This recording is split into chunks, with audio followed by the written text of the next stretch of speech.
Bismillahirrahmanirrahim. Assalamualaikum warahmatullahi wabarakatuh. Innal hamdalillah nahmaduhu wa nasta'inuhu wa nastaghfiruh wa nastahdihi wa natubu ilaihi wa na'udzu billahi min shururi anfusina wa sayyiati a'malina. Man yahdihillahu fahuwal muhtadi wa man yudlil falan tajida lahu waliyyan mursyida. Asyhadu an la ilaha illallah wahdahu la syarika lah wa asyhadu anna Muhammadan abduhu wa rasuluhu la nabiyya ba'da. Qala Allah ta'ala fil Qur'anil Karim, a'udzu billahi minasyaitonir rajim. Ya ayyuhalladzina amanu taqullaha wa qulu qawlan sadida yuslih lakum a'malakum wa yaghfir lakum dhunubakum wa may yuti'illaha wa rasulahu faqad faza fawzan 'azima.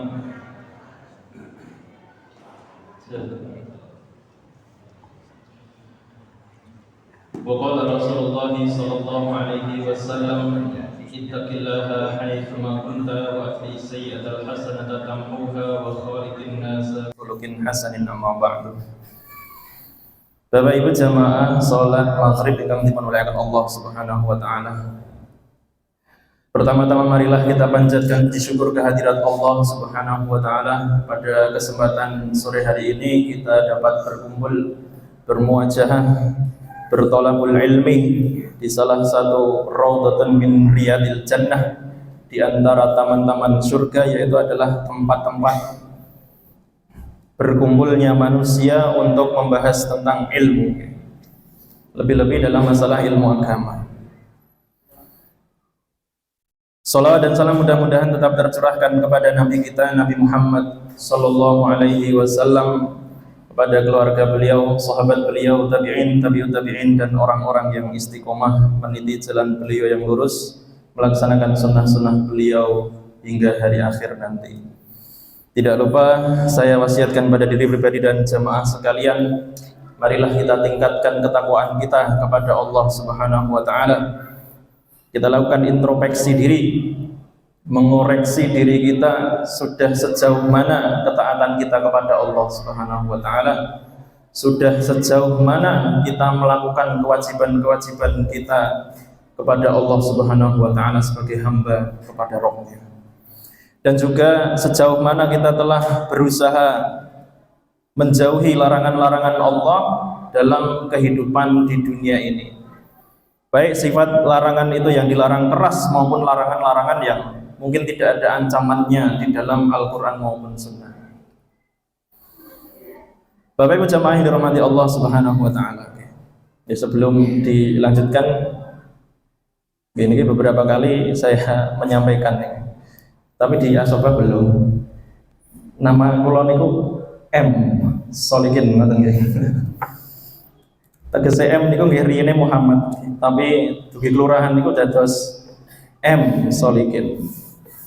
Nggih, M Solikin. Asal dari Mojosongo Boyolali, Logerit nggih. Dari Mojosongo nggih. Bapak Ibu yang dirahmati Allah Subhanahu wa taala, nggih niku masalah nama nggih. Sebenarnya ya enggak apa-apa karena nama adalah doa nggih. Kalau nek Muhammad Solikin enten mulai jenenge liyane niku maju Muhammad Solikin kula mboten maju. Bapak Ibu yang dirahmati Allah Subhanahu wa taala, sudah menjadi ketentuan dari Allah Subhanahu wa taala, sudah menjadi takdir Allah Subhanahu wa taala, apa-apa yang terjadi dalam kehidupan kita dan apa-apa yang terjadi dalam kehidupan dunia ini yang kita alami maupun dialami oleh orang lain.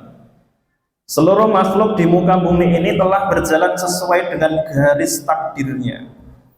Mereka tidak bisa merubah jalan takdir yang telah ditentukan oleh Allah Subhanahu wa taala sejak zaman azali. Jadi pertemuan kita pada malam hari ini, pada sore hari ini, merupakan salah satu ketentuan yang telah Allah tuliskan di dalam Lauhil Mahfuz. Pertemuan kula dengan panjenengan sedaya niki bukan hal yang kebetulan. Kebetulan kok Ustaz mboten saged kok terus ngontak kula ngoten nggih, mboten nggih. Tapi karena ini semua adalah menjadi ketentuan takdir dari Allah Subhanahu wa taala yang kita yakini. Kita yakini semuanya telah berjalan sesuai dengan takdirnya Allah Subhanahu wa taala. Saya yakin ya, seluruh manusia yang beriman, umat Islam khususnya ya, beriman kepada Allah Subhanahu wa taala, mereka pasti beriman dengan takdir. Nggih napa mboten? Takdir, beriman kepada takdir itu termasuk rukun iman. Yang keberapa? Urutannya ya ke-6. Dalam hadis Jibril ketika datang kepada Nabi dan para sahabat, Jibril menjelma menjadi seorang manusia dan bertanya kepada Rasulullah, "Akhbirni 'anil iman." Hadis riwayat Amirul Mukminin Umar bin Khattab radhiyallahu anhu. Maka Nabi SAW menjawab, "Al-imanu an tu'mina billahi wa malaikatihi wa kutubihi wa rusulihi wal yaumil akhiri wa tu'mina bil qadari khairihi wa syarrihi." Iman adalah engkau beriman kepada Allah, malaikatnya, kitab-kitabnya, para rasulnya, beriman kepada hari akhir, dan yang keenam adalah beriman kepada takdir Allah Subhanahu wa taala, entah takdir itu adalah yang baik maupun yang buruk. Baik dan buruknya takdir itu ya tergantung bagaimana kita menyikapinya, kita melihatnya. Sebenarnya tujuan dari segala yang menimpa kita, baik itu berupa keburukan dan kebaikan, tujuannya adalah kebaikan, Bapak Ibu. Oke. Oke. Tujuannya adalah kebaikan. Yang belum dilaksanakan oleh kaum muslimin secara umum adalah setelah mereka beriman kepada takdir, yang belum mereka laksanakan adalah melaksanakan nilai-nilai iman kepada takdir itu di dalam kehidupan sehari-hari. Oke. Salah satu contohnya adalah diberi musim kemarau, gresulone pripun Bapak Ibu? Raudanu panas, bleduk, omah lagi sapone wis sregep meneh. Udan. Diparingi udan, bendina kok udan, rantai mantap, nang masjid rantai payung. Itu contoh real dalam kehidupan kita, bahkan kita yang menjalankan. Bahkan kita sendiri pelakunya. Diberi musim kemarau ya Rasulullah pengen udan, diparingi udan ya Rasulullah pengen terang, pengen panas. Nek udan kok napa nek panas ngentang-entang nika ya tanduran ya do mati, bagi petani ya do Rasulullah. Diparingi udan nek nemen ya tetep petani ya do Rasulullah niku. Mbok udan ya sedina udan, seminggu ora ngoten nggih. Wah, karepe. Jadi itu contoh real dalam kehidupan kita. Kita belum bisa menerapkan nilai-nilai iman kepada takdir dalam kehidupan kita. Bapak Ibu yang dirahmati Allah. Seorang ibu, ini ceritanya. Seorang ibu yang berprofesi sebagai pedagang makanan-makanan siap saji di pasar, di pasar pagi bahkan. Setiap hari dia ubek. Pagi jam 2 itu sudah bangun, masak-masak kudu matengan saat durunge subuh. Bar subuh kuwi mangkat mesti jam bar salat subuh kuwi pas mangkat niku angkote wis siap nunggoni di tempat biasa dia dijemput. Tapi jalan menuju ke jalan raya itu dia harus lewati galengan-galengan sawah. Dan itu sudah menjadi rutinitas tahunan, bendino kaya ngoten niku. Suatu ketika mungkin di musim kemarau nggih, dari musim penghujan, dalannya rodok lunyu. Tergopoh-gopoh mbak subuh, buru-buru membawa dagangannya digendong menuju ke jalan raya tempat biasa dijemput angkutan. Beliau terpleset dan jatuh, dagangannya doriglo. Oke. Lah nek dibeto niku gorengan leh kecer nek nomplak niku napa nggih ajeng dibeto Bapak Ibu? Tidak. Akhirnya dia memutuskan kembali pulang. Kecewa napa mboten? Kecewa mboten? Gelo Bapak Ibu. Janu aku sedina iki kok iso dodol raketan entuk hasil 100-200 lumayan. Nggih. Malah tiba, nek gur tiba awake lah tiba sak dagangane Bapak Ibu. Lah kemudian dia kembali pulang dalam keadaan kecewa. Ya nggak bisa menerima, bahkan ya nggak bisa menerima. Padahal sebenarnya itu adalah termasuk dari ketentuan Allah Subhanahu wa taala. Hari semakin siang dikabarkan kepada dia bahwa angkutan sing biasanya ngangkut awakmu kuwi saiki kecelakaan. Kira-kira kecewanya itu berubah menjadi syukur atau tetap kecewa? Tetap kecewa atau syukur? Alhamdulillah. Bukan syukur karena anggotanya kecelakaan. Syukur karena dia tidak menjadi penumpang pada hari itu. Dia tadinya ketika kepleset niku kecewa, rasido dodol, rasido untuk duit. Nah, tapi ketika dia sudah tahu bahwa angkutan yang biasanya ngangkut dheweke niku jatuh utawi kecelakaan, dia itu merasa syukur, alhamdulillah sujune. Walaupun kata-kata sujune itu sebenarnya nggak boleh. Dia secara umum ngomong kampung niku ngomongnya sujune, aku mau kepleset. Padahal pas tadi pulang itu kan ngomongnya dadak kepleset barang. Nah, itulah takdir dari Allah Subhanahu wa taala. Segalanya itu bertujuan baik walaupun kita rasakan dalam kehidupan itu buruk, Bapak Ibu. Oke. Tadinya buruk. Yang kedua, tanggal 9 Januari 2021, tepatnya 2 tahun yang lalu, Sriwijaya SJ182 itu jatuh. Di balik sedihnya orang-orang yang kehilangan anggota keluarga yang menjadi penumpang, itu ada kebahagiaan orang-orang yang tidak jadi numpang bergoro-goro tes PCR swab. Reganya pinten Bapak Ibu? Pas itu harganya 2.600.000. Oke. Karena yang numpang itu saya keluarga. Jumlahnya sekawan. Gue tuku tiket nih, gue pol-polan, areng gue tes PCR wis ra duwe. Akhirnya dia nekat ke bandara dan akhirnya tetap dilarang karena tidak memiliki tes PCR atau tes swab negatif atau positif COVID-nya itu dia nggak punya keterangan. Ya akhirnya tidak diizinkan. Okay. Mereka kecewa ketika hendak berangkat tapi dilarang goro-goro surat PCR tadi, surat keterangan COVID tadi itu. Alhamdulillah ketika pesawat itu jatuh, apakah mereka tetap bersedih? Tidak. Seperti ibu-ibu tadi itu mereka bersyukur, wah, alhamdulillah. Rasido numpang. Walaupun juga bukan berarti yang meninggal dalam peristiwa itu orang-orang hina atau orang-orang yang tidak beruntung, tidak. Itu memang sudah jatahnya, sudah takdirnya Allah Subhanahu wa taala, dan bagi orang-orang yang gagal naik pesawat itu menjadi orang-orang yang belum sampai waktunya mereka kembali kepada Allah. Itu adalah keyakinan kita terhadap takdir. Oke. Bapak Ibu yang dirahmati Allah. Kemudian yang ketiga, seorang ustadz mendapatkan curhat dari 2 orang ibu yang berbeda. Oke. Yang pertama menceritakan kesedihan karena anaknya sudah menikah bertahun-tahun, bahkan puluhan tahun belum dikaruniai anak.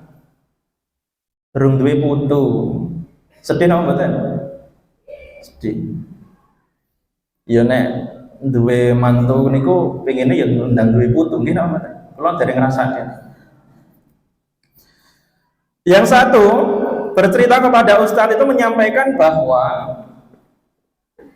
cucunya itu dikandani angel. Nek saya boleh memilih ustadz, aku pilih rantai putu timbang aku putu kaya ngono kuwi. Bapak Ibu yang dirahmati Allah. Semuanya sudah ditakdirkan oleh Allah. Hadirnya momongan dan belum hadirnya momongan setelah berikhtiar, itu adalah ketentuan dari Allah, takdir dari Allah Subhanahu wa taala. Dikaruniai anak dan dikaruniai cucu, ya itu sudah takdir dari Allah, itu merupakan amanah untuk dididik dan dibesarkan dengan baik. Dibesarkan dengan baik. Hari ini musuh terbesar pendidikan adalah gadget. Kalau guru sudah sejak tahun 2013 sampai hari ini sudah 10 tahun. Musuh terbesar pendidikan hari ini adalah gadget. Dari gadget anak-anak mendapatkan informasi yang mungkin belum sampai harusnya mereka melihat informasi tersebut. Nah, itu adalah kisah-kisah bagaimana orang-orang yang sudah beriman kepada takdir tapi ndelalah kok dia belum bisa menerapkan di dalam nilai-nilai iman kepada takdir itu dalam kehidupan sehari-hari. Lantas bagaimana kita harus berbuat? Ya kita usahakan dalam kehidupan kita. Kalau kita itu peran kita dalam kehidupan itu sebagai apa? Seperti yang pertama tadi, seorang petani diparingi panas, ya walaupun dia berharap hujan akan turun, dia terima panas itu. Ya alhamdulillah ala kulli halin. Tetap alhamdulillah. Nggih, nandur jagung lagi ceblok, udane seminggu. Pun nate ngraoske Pak, Bu. Mriki kebanyakan profesinya napa ini? Bapak kula tani soalnya Bapak Ibu nggih. Jadi kula nggih sedikit banyak tahu suka dukane petani ini. Lagi ceblok jagung ngerti-ngerti udane seminggu ra leret. Yo jagungnya ra tukule mboten sae. Ya, jadi termasuk rukun iman yang harus kita imani, iman kepada takdir, baik itu adalah sesuatu yang kita senangi atau hal yang senang, menyenangkan, membahagiakan, atau sesuatu yang lapang, maupun sesuatu yang menjadikan diri kita itu kecewa. Dan kita tidak harus menunggu hikmah dari kebaikan dari segala sesuatu yang menimpa kita. Mungkin kita tertimpa keburukan seperti ibu-ibu tadi itu, atau seperti orang yang gagal naik pesawat yang jatuh tadi. Kita tidak harus nunggu-nunggu lagi hikmahnya opo ya tak golek-goleki ra enek padahal kae wis nemu hikmah. Kita tidak harus menunggu itu. Yang penting kita terima dulu ini adalah takdir dari Allah Subhanahu wa taala, pasti ada hikmah di balik kejadian peristiwa ini. Kalau kula panjenengan niku kok diberi takdir yang menyenangkan niku ya wis rasa ditawani nggih wis purun nggih. Tapi kalau kita ditimpa takdir yang mungkin menyakitkan, mengecewakan nggih, yang kita harapkan itu adalah hikmahnya. Walaupun kita cari-cari hikmahnya belum ketemu sampai hari ini. Kelak di hari kiamat Allah Subhanahu wa taala akan memenuhi hak-hak kita sebagai hamba. Mungkin terkena musibah, mungkin terkena hal yang tidak mengenakan, semuanya akan diganti dengan kebaikan oleh Allah Subhanahu wa taala manakala kita sabar. Nah, bentuk iman kepada takdir, okay? Bentuk realisasi iman kepada takdir. Yang pertama, tidak ada yang dapat mendatangkan manfaat atau madharat kecuali sesuai dengan yang telah Allah takdirkan. Ini kita yakini. Kita yakin 100% tidak ada manusia atau makhluk manapun yang bisa mendatangkan manfaat dan madharat kepada diri kita selain apa yang telah ditentukan oleh Allah Subhanahu wa taala. Allah Subhanahu wa taala melalui rasulnya, Rasulullah Shallallahu alaihi wasallam bersabda, "Wa'lam annal ummata law ijtama'at 'ala an yanfa'uka bi syai'in lam yanfa'uka illa bi syai'in qad katabahu Allahu laka." Ketahuilah bahwasanya seandainya ada sekelompok umat yang mereka itu berkumpul untuk memberikan manfaat kepadamu, mereka tidak akan dapat memberikan manfaat kepadamu kecuali sebatas apa yang telah Allah takdirkan. Wa in ijtama'u 'ala an yadurruka bi syai'in lam yadurruka illa bi syai'in qad katabahu Allahu 'alaika. Dan seandainya ada sekelompok manusia yang mereka itu berkumpul ingin memberikan madharat kepadamu, ingin mencelakakan dirimu, lam yadurruka illa bi syai'in qad katabahu Allahu 'alaika. Dia tidak akan mampu mencelakakanmu atau memberikan madharat itu kepadamu selain apa yang telah Allah takdirkan, selain Allah tuliskan. Jadi semuanya itu berjalan sesuai dengan ketentuan dari Allah, bukan keinginan dari manusia.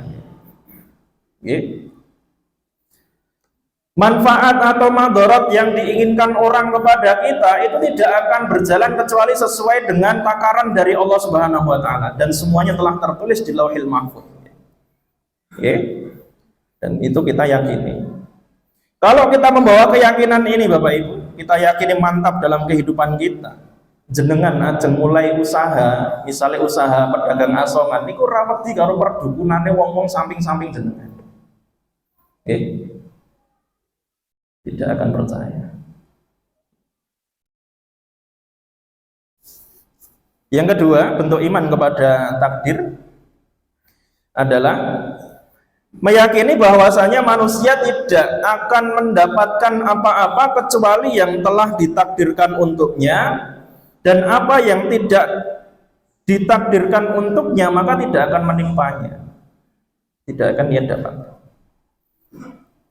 Jadi manusia mendapatkan sebatas apa yang telah Allah takdirkan dalam kehidupan di dunia ini. Nabi SAW dalam hadis yang sama beliau melanjutkan, wa'lam anna ma akhta'aka lam yakun liyusibaka wa ma asabaka lam yakun liyukhti'aka. Ketahuilah bahwa apa saja yang luput darimu maka tidak akan pernah menimpamu, dan apa yang menimpamu maka tidak akan pernah luput darimu. Kalau Allah Subhanahu wa taala telah mencatatkan bahwasanya kita itu adalah orang yang misalkan orang yang sukses dalam kehidupan di dunia, maka tidak ada hal apapun yang bisa menghalangi Anda, kita semuanya untuk sukses.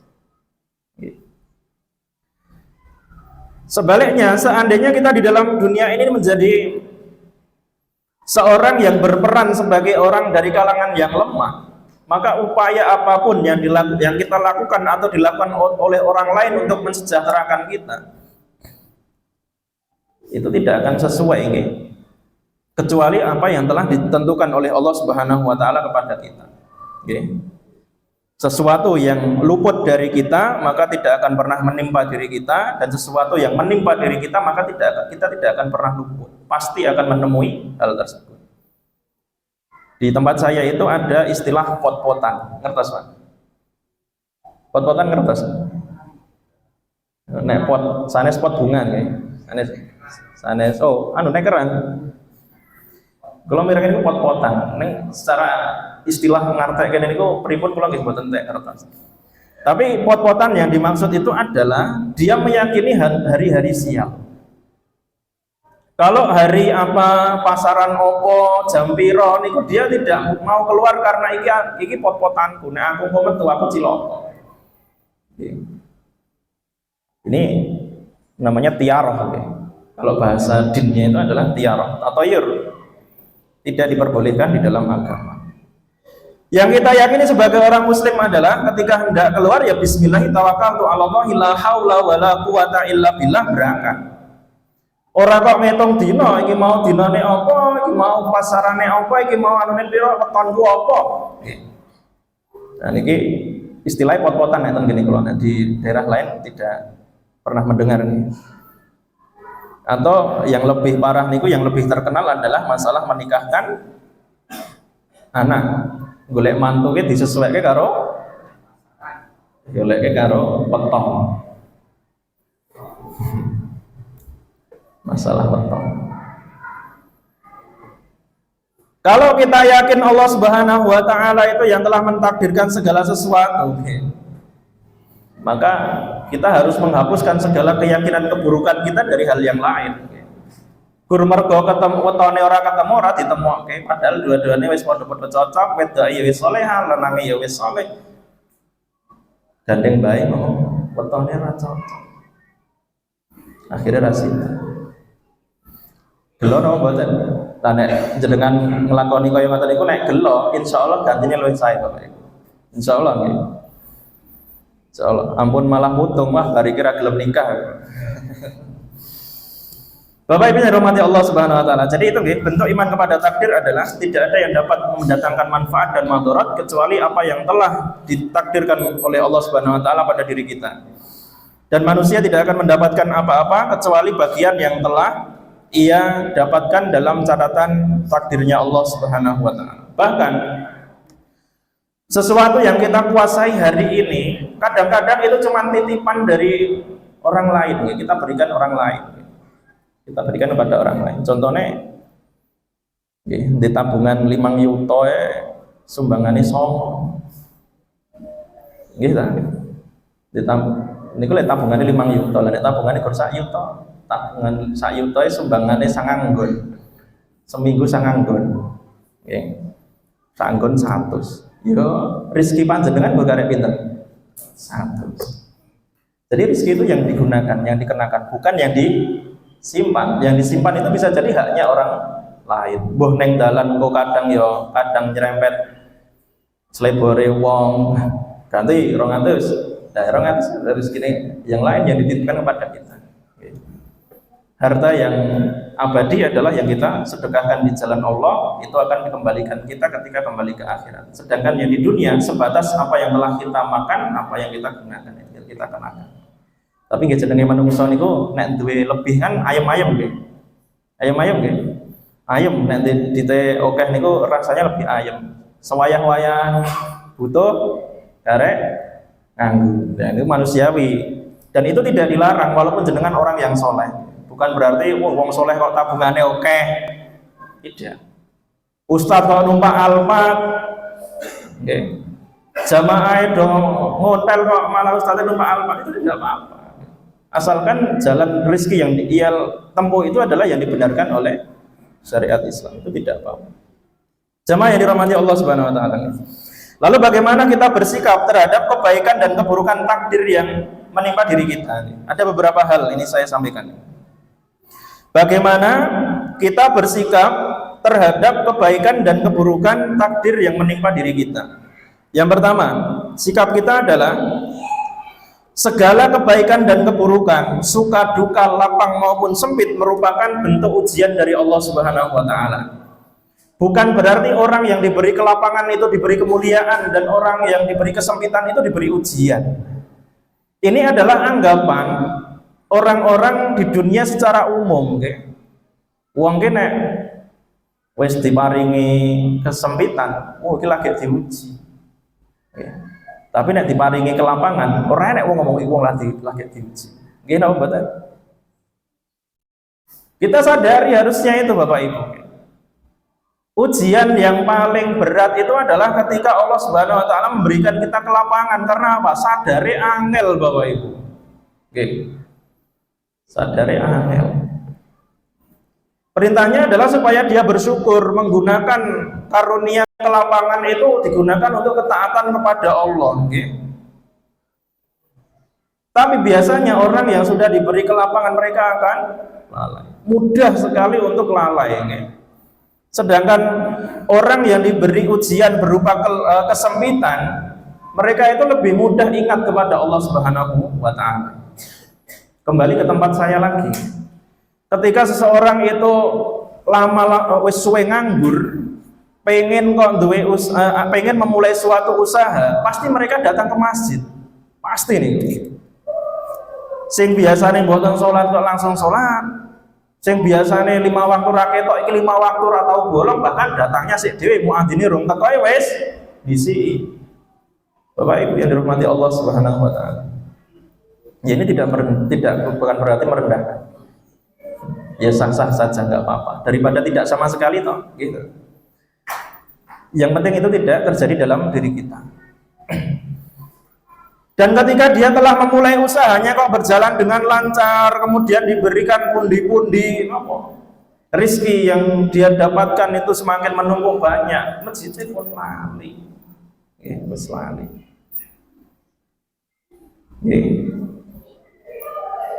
Masyarakat jenengan gimana? Tugasnya panjenengan mengajak orang supaya taat kepada Allah itu bukan karena masalah ingin mencari uang. Mengingatkan manusia bahwa kewajiban kita hidup itu adalah beribadah kepada Allah, bukan beribadah kepada Allah ketika sedang butuh-butuh. Allah Subhanahu wa taala berfirman di dalam surat Al-Anbiya ayat 35, kullu nafsin dha'iqatul maut wa nabluwakum bisyarri wal khairi fitnah wa ilaina turja'un. Tiap-tiap yang berjiwa akan merasakan mati. Kami akan menguji kamu dengan keburukan dan kebaikan sebagai cobaan yang sebenar-benarnya, dan hanya kepada kamilah kamu dikembalikan. Jelas ya? Jadi orang yang mendapatkan kelapangan maupun kesempitan itu semuanya adalah bentuk ujian dari Allah Subhanahu wa taala. Dulu di zaman Covid itu saya berpendapat orang muslim yang terkena Covid, dia bisa dipastikan meninggalnya husnul khotimah. Karena apa Bapak Ibu? Orang yang dalam keadaan sakit dan parah bahkan darurat, kira-kira dia eling sapi neng omah, eling omah ini rum lek gede, ape eling sawah, eling ombo, eling sertifikat, eling buatan muslim loh niki loh. Ketika seorang muslim dalam keadaan yang genting, ibarat nyawa sudah diambang pamitan, yang ia pikirkan adalah iki kok aku mati kok husnul khotimah atau tidak. Pasti dia memikirnya adalah Allah Subhanahu wa taala. Ini sebagai seorang muslim. Makanya dulu ketika rame-rame Covid ini saya berpendapat berkata-kata orang orang muslim yang meninggal karena Covid setelah dia dirawat beberapa hari, kemungkinan dia meninggal dalam keadaan husnul khotimah. Berbeda dengan orang yang meninggalnya secara tiba-tiba, bisa jadi dia kaget, belum dalam keadaan siap, dalam keadaan yang tidak siap. Dan itu semuanya adalah ketentuan dari Allah Subhanahu wa taala. Jadi belum tentu orang yang dalam keadaan sempit itu dihinakan. Justru kadang dia dimuliakan dari kesempitan yang ia terima. Jadi segala kebaikan, keburukan, suka duka, lapang dan sempit itu merupakan ujian dari Allah. Setiap kelapangan hendaklah kita bersyukur, setiap kesempitan hendaklah kita bersabar. Yang kedua,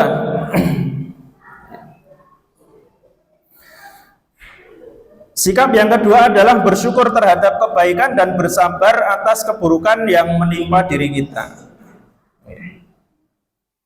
Karena ini adalah ciri sebagai seorang mukmin.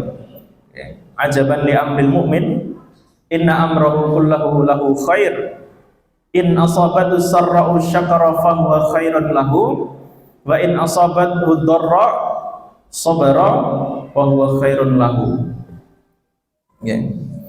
Sungguh menakjubkan perkara seorang mukmin. Keadaan orang yang beriman itu sangat-sangat menakjubkan. Kenapa? Inna amrahu kullahu lahu khair. Apapun yang mengenai seorang mukmin, keadaan apapun yang menimpa seorang mukmin, itu semuanya bisa diolah dan diubah menjadi kebaikan dan pahala. Jadi sikap kita yang kedua tadi terhadap takdir Allah, baik itu merupakan kebaikan maupun keburukan, dari kebaikan yang kita syukuri dan dari keburukannya kita sabarkan. Inna amrahu kullahu lahu khair. Perkaranya seorang mukmin itu bisa diolah menjadi kebaikan seluruhnya. In asabat usarra'u syakara fahuwa khairun lahu. Jika ia ditimpa suatu hal yang menyenangkan, dia mendapatkan suatu kelapangan dari Allah Subhanahu wa taala, syakar, dia pasti bersyukur. Fakana khairan lahu, dan itu merupakan kebaikan untuk dirinya. Wa in asabathu dharra sabara fakana khairan lahu, dan ketika dia ditimpa sesuatu yang tidak menyenangkan, sesuatu yang mengecewakan, sesuatu yang mungkin menyakiti hatinya, bahkan mengecewakan dalam kehidupannya sehari-hari, entah tertimpa musibah, tertimpa sesuatu duit tonggo rapena, atau dimusuhi banyak orang karena dia adalah seorang muslim, dibenci karena kebaikannya, itu tidak masalah. Inna amrohu kullahu lahu khair. Setiap kesempitan dan kelapangan yang menimpa seorang mukmin tadi bisa diolah menjadi kebaikan. Walaisa dzaka illa bimumin. Hal itu tidak pernah terjadi kecuali pada diri seorang mukmin. Ketika lapang, bersyukur menggunakan kelapangannya untuk ketaatan kepada Allah dan menyadari betul-betul bahwasanya ini adalah karunia dari Allah. Tidak lupa.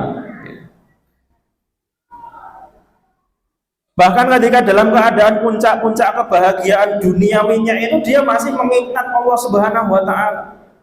Hartanya banyak, dia ingat bahwasanya dalam hartanya itu ada hak-haknya Allah yang harus ditunaikan. Jabatannya tinggi, dia ingat di dalam jabatannya itu ada hak-haknya Allah yang harus dia tunaikan. Semuanya akan dia ingat. Bahkan paling rendahnya itu di saat dia dalam keadaan kecukupan, dia itu merasa bahwasanya semuanya itu akan dikembalikan kepada Allah dan dimintai pertanggungjawaban. Jadi ini orang yang diberi kelapangan tapi dia sadar. Ya, jadi orang yang seperti ini kalau dalam keadaan kaya raya datang panitia pembangunan dari Asoba meminta bantuan ini masjid si butuh mikir itu tidak pikir panjang, gaspol tak kok kayak gitu. Ini yang dalam keadaan lapang. Misalnya dan ketika dalam keadaan sempit, dalam keadaan jatuhnya, bangkrutnya di dunia ini, dia masih bisa ingat kepada Allah Subhanahu wa taala. Bahkan dia masih mampu mengatakan kalimat istirja, inna lillahi wa inna ilaihi raji'un. Sesungguhnya kami adalah milik Allah, sesungguhnya kepada Allah lah kita semuanya akan kembali. Jadi lafaz ini itu bukan sekedar menghibur hati supaya lebih baik keadaannya, tidak, tapi dilafadzkan dengan keyakinan bahwa Isra popo ngrasake kesempitan ya gur sedih loh. Semuanya ini adalah sudah menjadi ketentuan Allah dan nanti kita semuanya akan kembali kepada Allah. Jadi dia bisa menyikapi keadaan sempit yang dia temui di dalam kehidupan dunia ini. Jadi itu bersyukur terhadap kebaikan yang didapatkan dan bersabar terhadap keburukan atau musibah yang menimpa dirinya. Sudah mempraktekkan hal itu atau belum, Pak? Sebagian, mungkin belum bisa semuanya dalam kehidupan kita. Diparingi istri sing rada ngeciwis mboten napa-napa, sabar. Kadang ya syukur nek bojone sing lanang ki mboten saged ngendikan, lunga-lunga nggawa bojone iki manfaat, kok nek ketemu karo wong iki iso ngomongke. Lah iki aku ora iso ngomong karo kancaku iki. Ngomongno ya. Nah, mengambil positifnya. Nggih. Jadi orang ngeciwis niku ada sisi negatifnya ya banyak, positifnya ada. Biasanya dia ahli diplomasi. Nggih. Lagi kosong-kosongnya kantong arep nyileh kok ora wani. Coba wah bojoku iso ngomong sampai pakai bahasa sing paling baik. Nek nyileh duit langsung ngomong nyileh duit aku ora duwe duit kan jelek. Tapi nek pakai narasi yang begitu panjang itu biasanya orang iya lah aku butuh iki anakku lagi sekolah nanti bayaran anu beras ya anu bojoku ya nggih kula pun boten sah disaur sisan. Alhamdulillah. Kembali ke sikap kita terhadap takdir.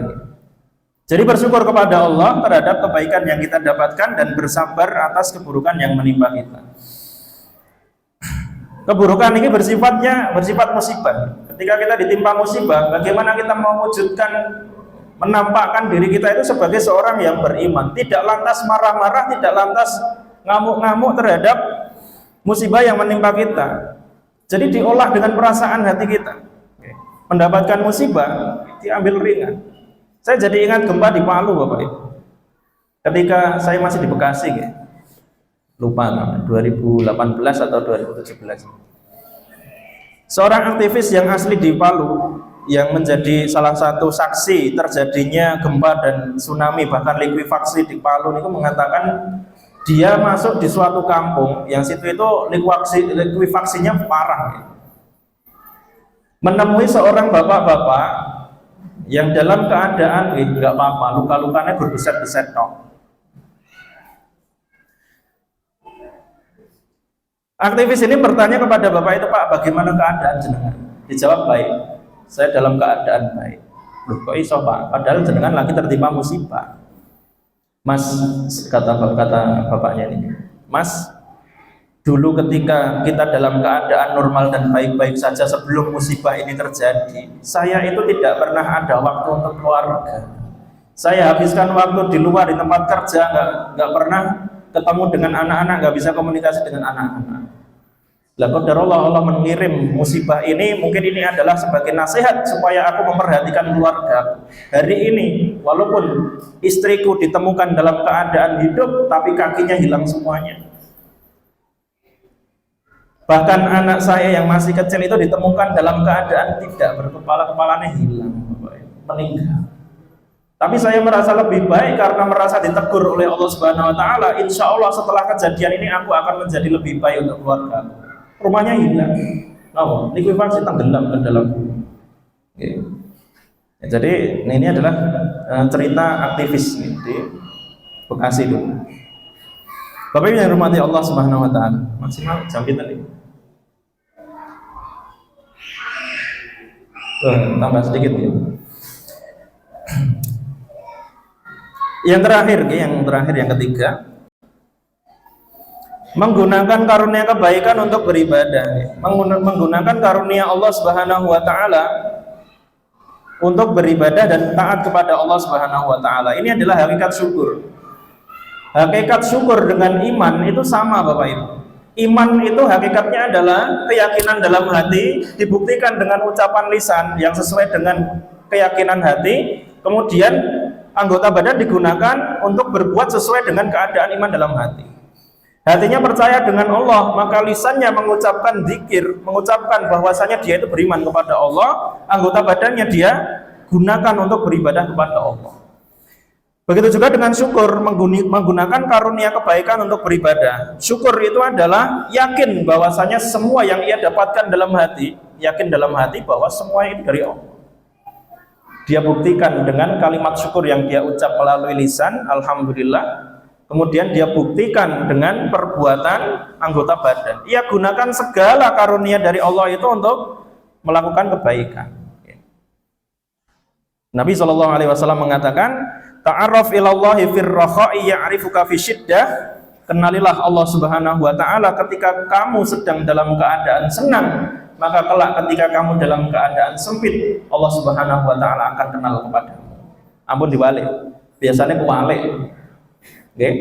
Nek pas lagi seneng lali, nek pas lagi senep, nek pas lagi dijatuh-jatuhnya baru ingat. Inilah manusia. Maka kita sebagai orang yang beriman mengupayakan membalik keadaan ketika kita dalam keadaan lapang dan baik-baik saja, kita datang menemui Allah Subhanahu wa taala beribadah yang semaksimal mungkin supaya kelak ketika kita dalam keadaan yang sedang jatuh-jatuhnya dalam masalah duniawi, Allah akan datang memberikan solusi kepada diri kita. Bapak Ibu yang dirahmati Allah Subhanahu wa taala, itu 3 sikap yang bisa kita lakukan ketika menerima takdir kebaikan dan keburukan dari Allah Subhanahu wa taala. Demikian yang saya sampaikan, mudah-mudahan menambahkan ilmu untuk diri pribadi saya dan jamaah sekalian. Kebenaran datangnya dari Allah, kesalahan datangnya dari pribadi saya dan juga syaitan. Aqulu qouli hadza astaghfirullah li wa lakum. Wassalamualaikum warahmatullahi wabarakatuh.